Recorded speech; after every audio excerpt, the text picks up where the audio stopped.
The first defining mistake of my life was that when I was born, my parents believed the medical staff when they said, "It's a boy." And the second defining mistake is that for a long time, I tried to believe that as well. Uh, Hi, I'm Thea. My pronouns are she, her. Thank you for being here. For the benefit of any blind audience members, I'd just like to give a quick visual description. I am a white woman with long brown hair. I think I'm about average height and fairly thin, and I'm wearing a long black dress with a sort of rainbow pin on the collar. I'm going to be talking about how I got to where I'm at today, what I've discovered about myself, what I'm like, and how that's affected me and the way people interact with me, as well as how it affects those things today. I'll also talk a bit about accessibility and give some practical tips on how you can approach and improve that wherever you're at. And finally, a bit of a disclaimer. I have ADHD, an attention deficit disorder, and that doesn't actually mean that I have less attention than other people, just that I have a bit less control over it. And it's actually not even all bad. I think fast, like faster than most people, but I'm a bit like a speeding train. I might arrive at my destination faster, or I might just go off the rails. So some ways that my ADHD will affect this talk are that I have a poor sense of time and have trouble remembering when things happen, that I tend to diverge a bit from what I mean to talk about, which is why I'm glancing at my script a lot. I'm going to try not to get too stuck on that. And that sometimes I speak a bit fast, but I'm going to try to keep that in check. Just, be prepared for that. So, when I was a kid, before I knew that I was autistic, that I have ADHD, and that I'm trans, I didn't have a lot of friends.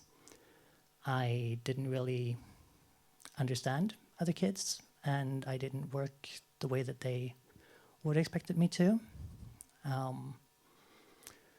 I really preferred books and computers, especially since you can interact with a computer and it's kind of predictable what you'll get in return depending on what you put in.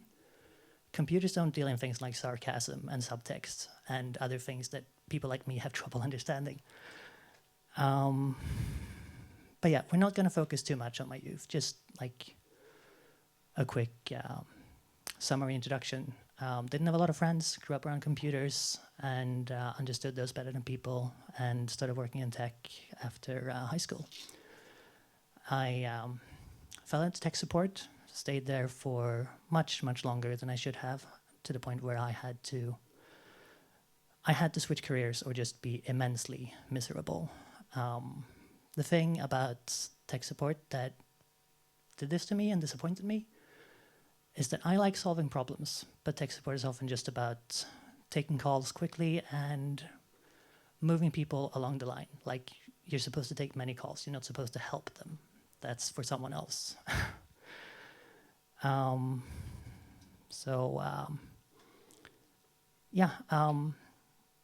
did figure out that I was trans somewhere in my teens. Didn't quite understand what kind of trans I was at that point, and we'll get back to that. But I quit tech support, started university studying game development. Didn't really plan to work in game development because as a passion field, you tend to be overworked and underpaid and exploited because you get to do what you love, so you put up with a lot of shit. I suspect I'm not the only one in this room who might be able to relate to that experience. So my plan was to go through this pretty general university program, teaching all the basics of programming, and then just work as a quote-unquote regular developer while making games in my spare time. Never actually did have the energy to make games in my spare time, but that's a different story.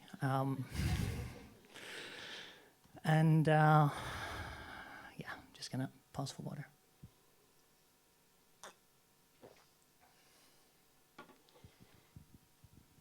And I realized that I might actually be visibly shaking because I'm a bit nervous, so please bear with me.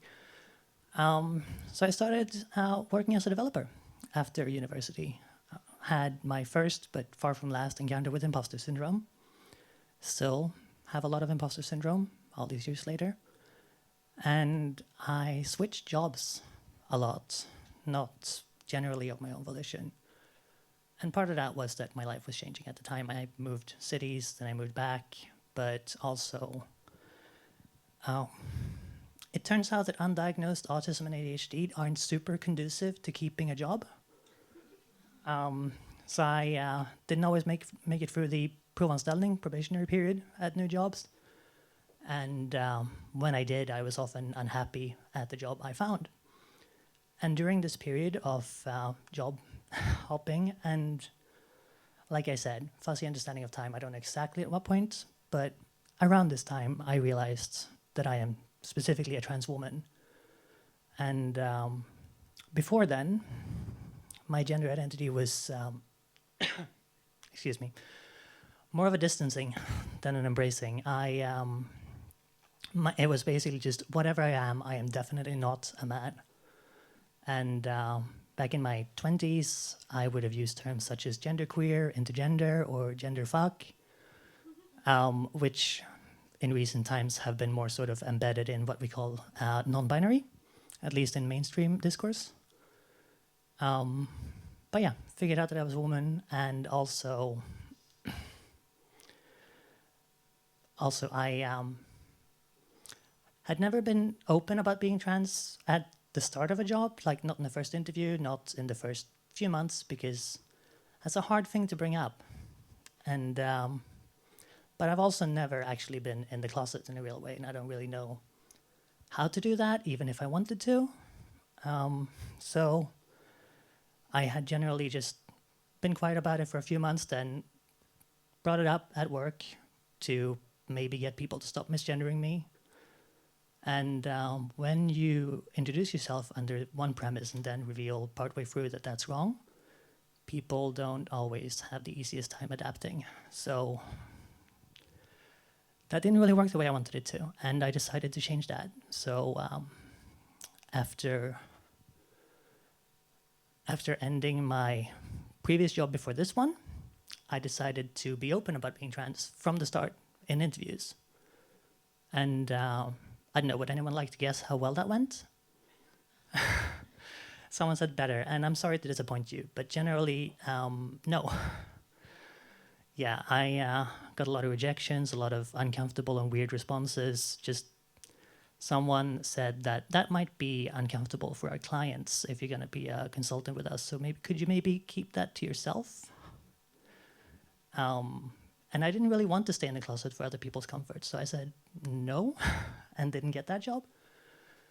And if where I'm at now, that's our beautiful logo there, is the first place where I was open about being trans at the first interview and got hired.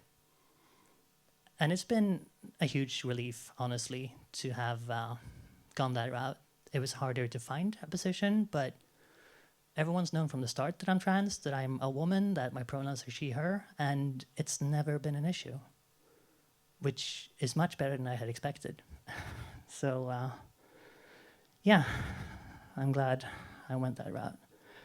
And this was all before I had an official diagnosis as trans. And I don't know if y'all know what the trans healthcare system in Sweden is like. And I'm not going to dive too much into it because I will get angry. So I'll just, suffice to say that it's onerous, it takes a lot of time, it's adversarial, and you can't get any medical help or legally change your gender until you've gone through a long assessment and gotten the diagnosis. And actually, even after getting your diagnosis, it takes a long time to get your legal gender changed. I think current wait times are around 2 years before you can apply. It's great. We love it. Let's see, where am I?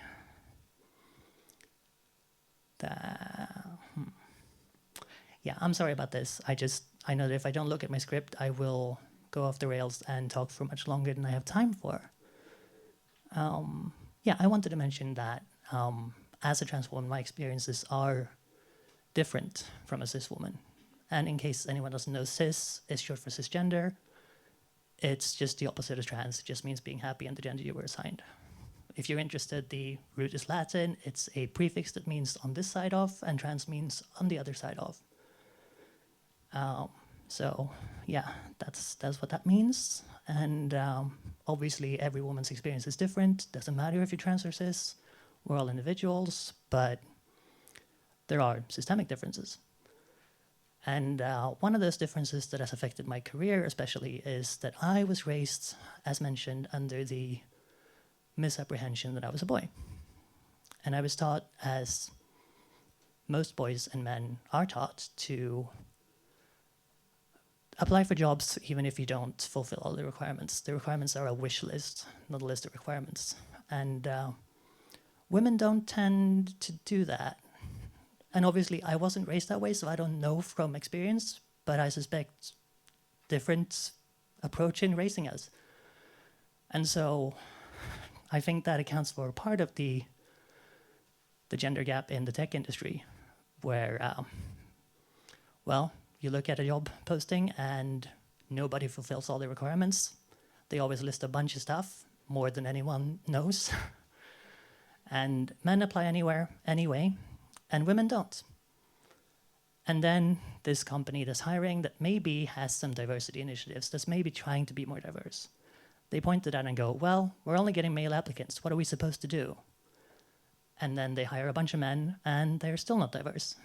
And, well, I'll just say that there's a need to do more than that, obviously. You can't just advertise in the same way and get the same applicants and just shrug your shoulders. So I would like to see a change in how job postings look. Yeah, going back to my script just to check here. I see I have sort of jumbled the order of things. That's to be expected. Right, yeah.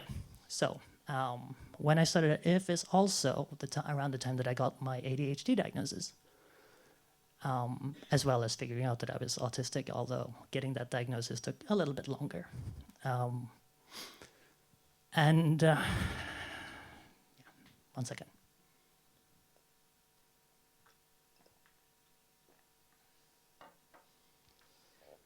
And yeah, that explained a lot to me about how I've functioned and how my life has been moving. Like, I've never ever had a plan for life or a career goal or known what I want to do. You know that standard interview question, where do you see yourself in 5 years? Never ever known how to answer that. Not for my life. And to be honest, I still don't know what I want to do. I know that I have grown to care deeply about accessibility, so probably something with that, but we'll see. We'll see where I end up. But for now, I am still a developer.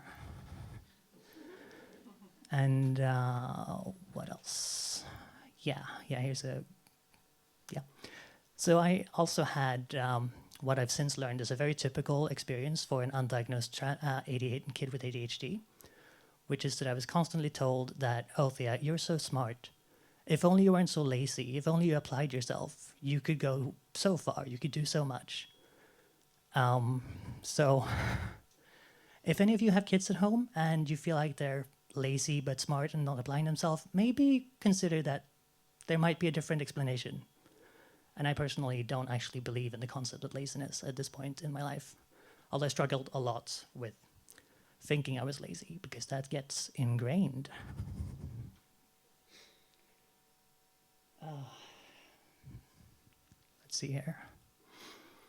Right, and so during my time here at IV, I realized that, I discovered the field of digital accessibility, which is, making websites, applications, and services accessible and usable to people regardless of disability status.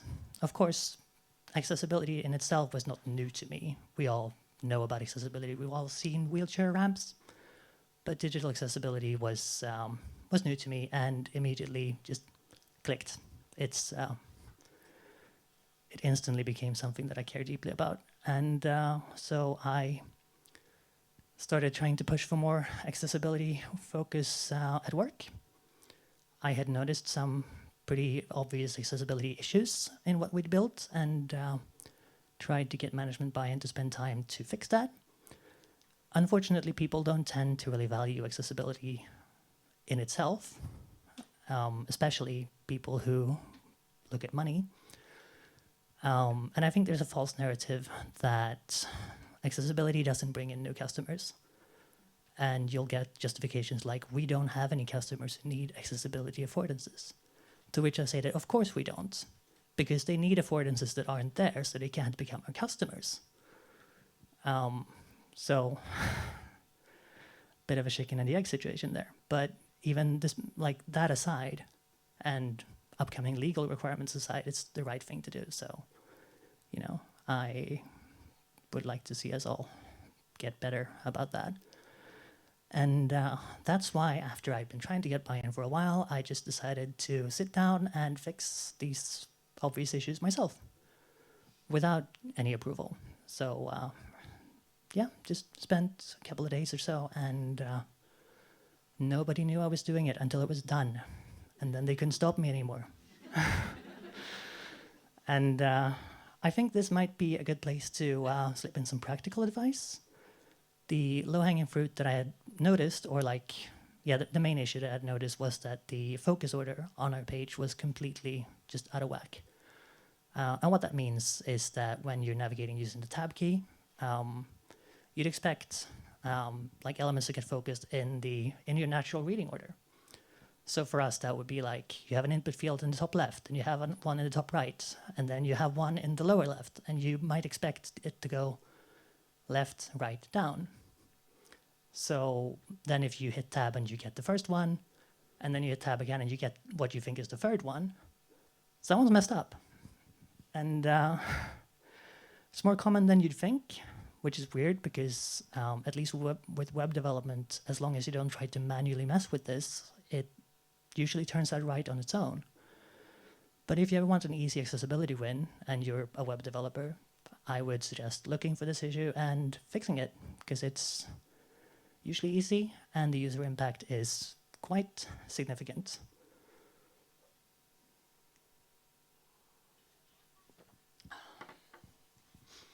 Then eventually I got wind of a digital accessibility conference. I think it was the Funky Accessibility Days, but well, my memory is blurry and I've been to a few now, so I'm not sure. But I attended that, and it really just reaffirmed my conviction that this is what I really, really care about.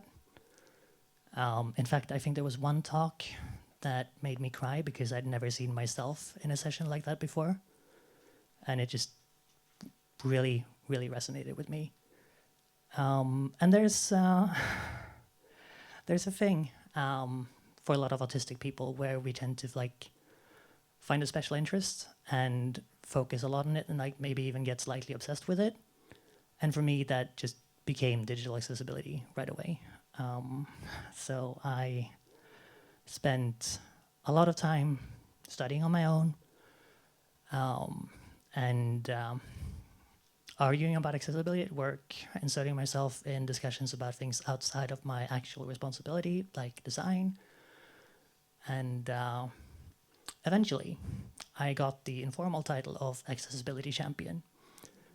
And I suspect that this is because I was enough of a pain in the ass that they wanted to give me something to shut me up.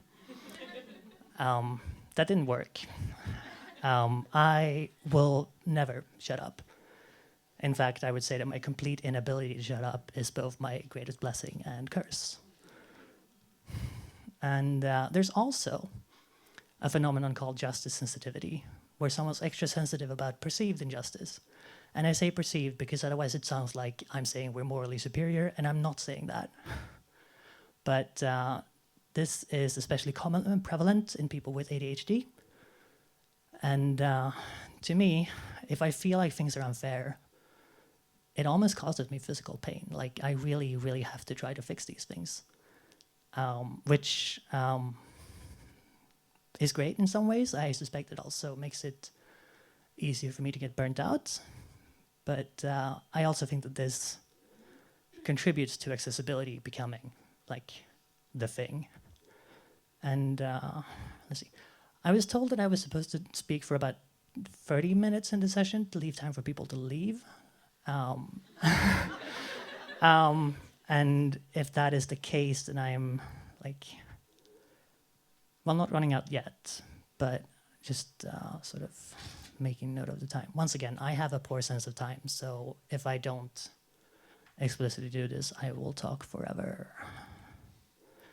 And at some point, my engagement with accessibility also became intensely personal as I discovered cognitive accessibility, which, as you might imagine, focuses on accessibility for people with cognitive disabilities or neurodivergence.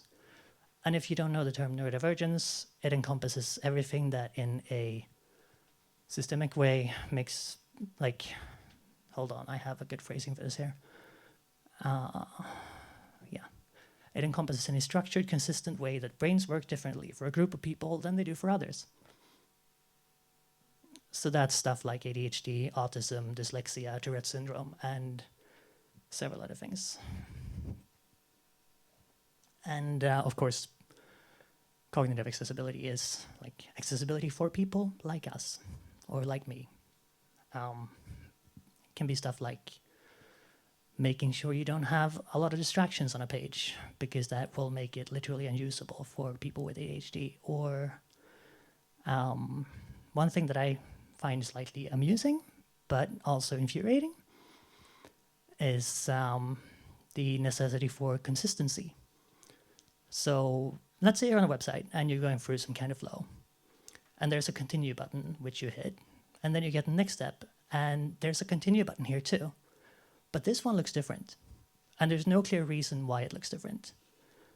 And to like a neurotypical person, that might be a slight annoyance, a point of amusement, or maybe just something you don't even notice. But then to a certain subset of autistic people, and I'm just gonna throw out a phrase here that I think is important, which is, if you've met one autistic person, you have met one autistic person. We're all different, just as all people are different, obviously. But for a certain subset of autistic people, this kind of inconsistency can be just breaking.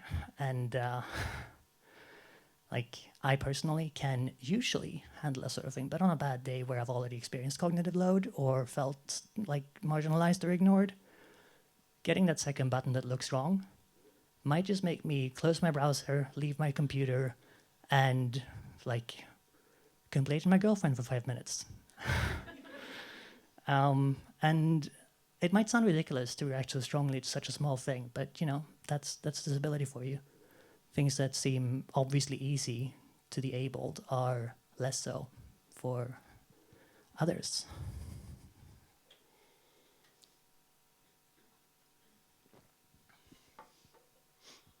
And that brings me to where I'm at today. I started focusing a lot more on accessibility, as mentioned, and I'm still formally a developer. But yeah, I'm focusing as much as I can get away with, on accessibility. And also, as is my impulse, I tend to insert myself in situations where I feel like something needs to be fixed or improved.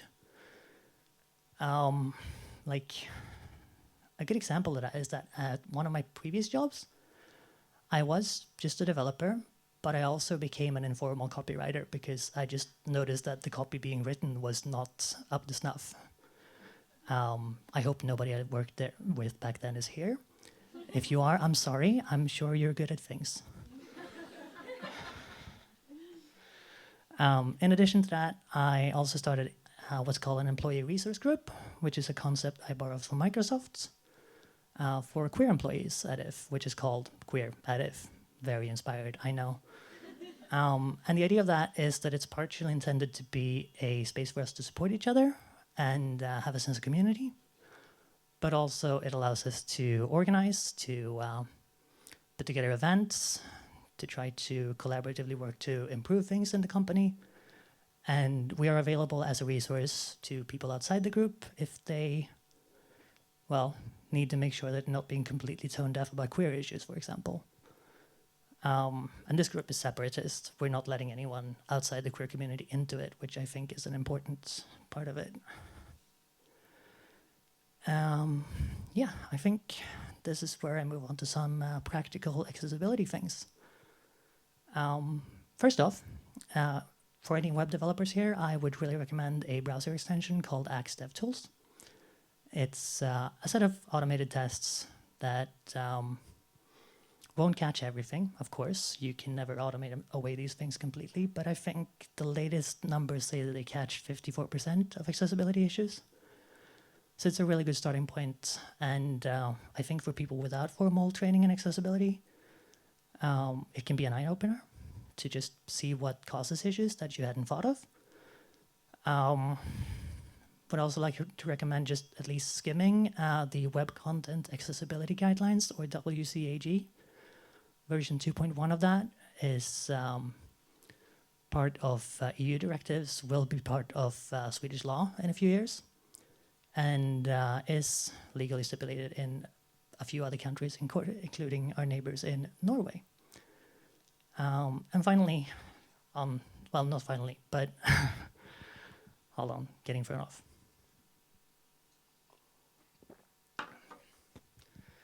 Yeah, so there's a concept that's always appealed to me, but that I haven't actually managed to push forward work, called Mouseless Mondays. And the idea is just that you spend a day every now and then working without your mouse, just your keyboard. And well, then you'll see what issues you run into, how keyboard accessible things are. And as a nice side effect, you'll probably learn some keyboard shortcuts to make this less painful, and those will be useful in your everyday work as well. And the thing is that there are a lot of specialized input devices out there for people. There are like Braille keyboards, there are sip and puff devices, there's eye tracking, and all sorts of things. But I wanted 3 examples because that's a magic number and my brain is pleased. But the nice thing about most of these is that they tend to rely on the same things as keyboard accessibility does. So if you build something keyboard accessible, most specialized devices will also work. And of course, in addition to that, make sure things work with a screen reader. Like the most famous one is on Windows, or most popular one. I don't know if it's most famous, but the most popular one on Windows is called NVDA. It's free. So there's no good reason not to download it, and just try using that for a bit, both on the things you're building to see that it's getting parsed correctly, and just in everyday work to see what it's like, because anything to bridge the empathy gap. And of course, something that shouldn't need to be said, but needs to be said, listen to people with disabilities. And that's, I think, most of what I had to say. I'm gonna just skip to my second slide here with contact information in case anyone would like to get in touch after this. Also gonna stick around on like the conference for as long as I can deal with the sensory load of that. Yeah, if there's anyone who can't read the slides for any reason, I'd just like to say that my email address is thea.walther@pm.me. That's thea.walther@pm.me. And yeah, I don't know, like, would people like to ask questions? And is there space for that? Anyone from the Women in Tech staff, could you tell me if we have time for that? Okay, great. Well, second most important, do we have questions?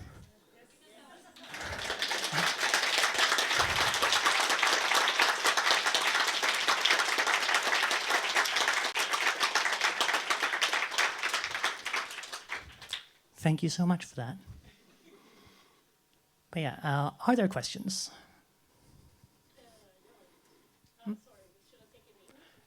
English, please, for our international audience.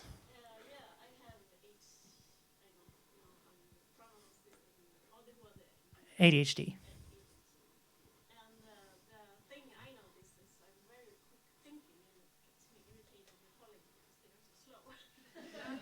Yeah. I do. I can get very impatient with listening to people. And I'm, yeah. Sorry, I'd like to let you finish a question so I can repeat it into the microphone, just in case people can't hear in the back.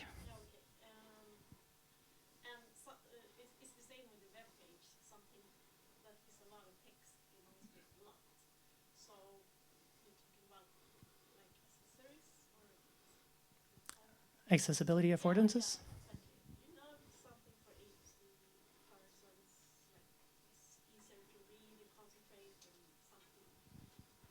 Okay, so the question is, do I know of any accessibility, I think, tools that will make things easy to read for people with ADHD?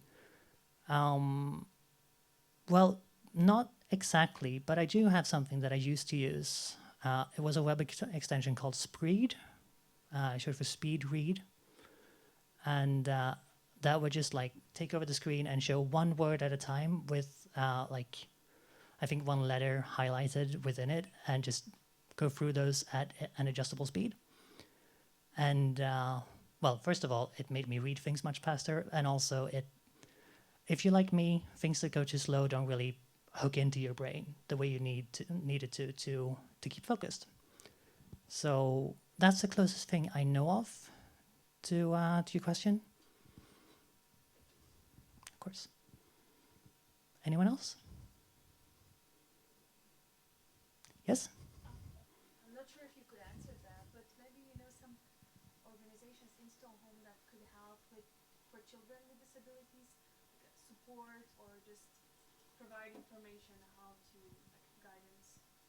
Is there a So the question is if I know any organizations in Stockholm that help children with disabilities. I wish I did.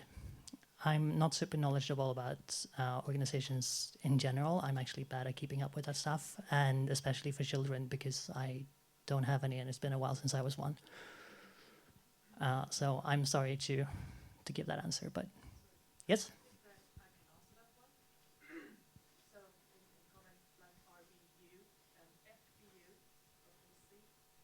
Sorry, could you repeat the names of those?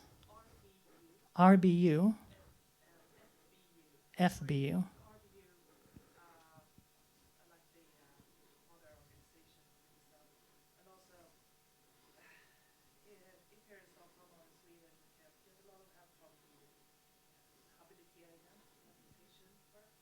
Mm-hmm. Okay, so helpful answer there. There's RBU, FBU, and habiliteringen that might be able to help. Yes? Yes. So you were talking about that you introduced Mouseless Mondays. How are the overall development tools accessible? Is it accessible to work as a developer with different disabilities? So the question is if various development tools are accessible to people with disabilities, and in the context of Mouseless Mondays, we are primarily talking about keyboard accessibility then. Well, I think you may have misheard me or I may have misspoken. I haven't actually introduced Mouseless Mondays. It's just something that I would like to introduce. But at least for Visual Studio, which is where I do most of my coding, you can navigate completely with keyboard shortcuts. So it's usable. I do not have the kind of like disability where I can speak to whether it's fully accessible or like pleasant to use, but it's certainly doable.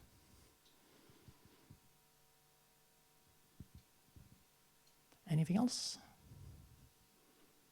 Yes.